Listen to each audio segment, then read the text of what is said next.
जेठ भाई सखवा के चटकल घामवा हो, बाबू के मुँह गजुराई जी। तब नहीं मोरे बाबू रुकले डगरिया, बेटी कई बार खोज जाई जी।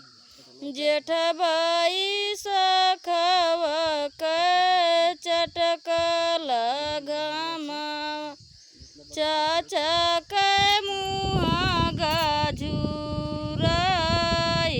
जी।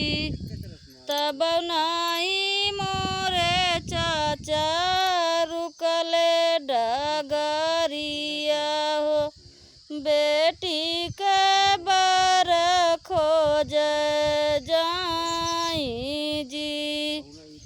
जेठ भाई सखवा के चटकल घामवा हो, भैया का मुँह गजुराई जी।